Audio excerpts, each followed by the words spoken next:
On va se plonger dans quelque chose d'assez fascinant. Les traces d'une vie, mais sans la personne. Il ne reste que des fichiers.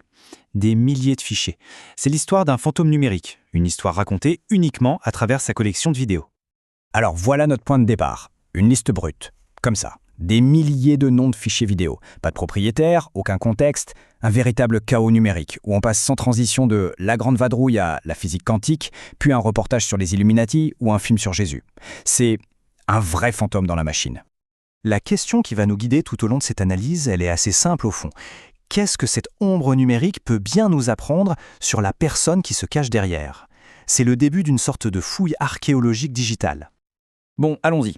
Première mission, essayer de trouver un semblant de logique, un fil conducteur dans ce qui ressemble à un immense désordre. Et franchement, au premier abord, c'est déroutant. C'est un enchevêtrement total de cinéma, de science, de religion, de politique, de théorie du complot. Tout est mélangé. La vraie question, c'est comment est-ce qu'on peut espérer dresser un portrait cohérent à partir de données aussi éclatées? Et pourtant, au milieu de ce chaos, une première piste se dessine et elle est très claire. On a affaire à un cinéphile et à un sacré cinéphile. La collection de films est juste stupéfiante. Elle couvre absolument tous les genres. On a des classiques de la comédie française comme La Grande Vadrouille, des épopées hollywoodiennes comme Titanic, des westerns, des drames historiques, et ça va même jusqu'à des films d'horreur de niche comme Barracuda. Ce n'est pas juste quelqu'un qui aime les films, c'est un véritable archiviste numérique du 7e art. Mais le cinéma, ce n'est que la partie émergée de l'iceberg. Cette collection, elle révèle surtout une quête profonde, presque obsessionnelle, de savoir et de vérité. Et cette quête, elle emprunte des chemins très très différents. Le premier chemin, c'est celui de la science. Quand on voit des fichiers comme EMC2, biographie d'une équation, ou voyage au centre du cerveau, on comprend qu'il y a un vrai intérêt pour la preuve, pour l'empirique, pour la recherche rationnelle. Mais juste à côté, un deuxième chemin se dessine, presque en parallèle, la religion. On trouve des fichiers sur Moïse et la Bible, d'autres sur les miracles du Coran. L'intérêt pour les explications spirituelles, divines, est tout aussi marqué. Et enfin, il y a ce troisième chemin, disons, plus controversé, celui des théories du complot, avec des fichiers comme Loose Change sur le 11 septembre, ou des reportages sur les Illuminati, on voit bien que cette personne explorait aussi les récits alternatifs, les vérités cachées.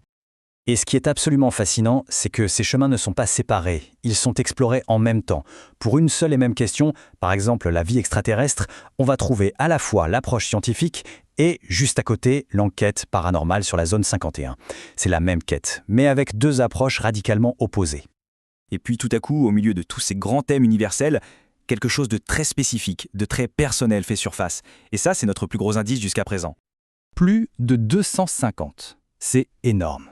C'est le nombre de fichiers qui sont directement liés à la politique, à l'histoire et à la révolution d'un seul et même pays, la Tunisie. Là, on ne parle plus de curiosité passagère. C'est une focalisation intense, presque une obsession. Les noms des fichiers eux-mêmes, ils racontent une histoire. Ils dessinent une chronologie ultra précise de la révolution tunisienne. Des manifs du 13 janvier à la chute du régime le 14, en passant par les discours clés de l'armée. Ce n'est pas quelqu'un qui regarde l'histoire de loin, c'est quelqu'un qui la documente, de manière intensive, presque en temps réel. Mais ce qui est fou, c'est que cette passion politique très pointue coexiste avec les contradictions les plus extrêmes. Ça brosse le portrait d'un esprit qui est vraiment aux prises avec la fragmentation du monde numérique. Ici, le conflit est frontal. On a un fichier qui s'interroge, de manière scientifique, sur la théorie de l'évolution, et juste à côté, un autre qui parle de reprogrammation quantique de l'ADN. La rationalité la plus pure côtoie l'ésotérisme le plus total. Et on retrouve exactement la même chose avec les grands événements historiques. Le récit officiel du 11 septembre, un jour qui a changé le monde, est sauvegardé juste à côté d'une théorie du complot qui lie l'événement au service secret israélien. C'est incroyable. Un extrait de film qui s'appelle « Ni Allah, ni Maître » se retrouve dans la même collection que des heures et des heures de contenu sur les miracles scientifiques du Coran. Qu'est-ce que ça peut bien nous dire? C'est la cohabitation des contraires la plus absolue.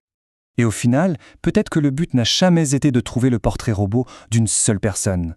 Peut-être que la collection elle-même, dans son ensemble, raconte une histoire bien plus grande. Alors, qui est cette personne au final? Eh bien, c'est un cinéphile, mais c'est aussi un historien, un scientifique, un croyant, un sceptique et un activiste. C'est tout ça à la fois.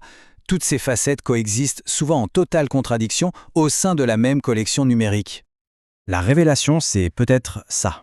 Ce n'est pas le portrait d'une seule personne. C'est un reflet de notre époque. Ce collectionneur, en fait, c'est une incarnation parfaite de l'internaute du XXIe siècle, qui navigue dans un monde où absolument toutes les croyances et toutes les contradictions coexistent en permanence. Ce collectionneur est en quelque sorte le symbole de l'utilisateur moderne d'Internet, dont l'identité numérique est devenue une sorte de mosaïque, un puzzle fait de curiosités complètement contradictoires.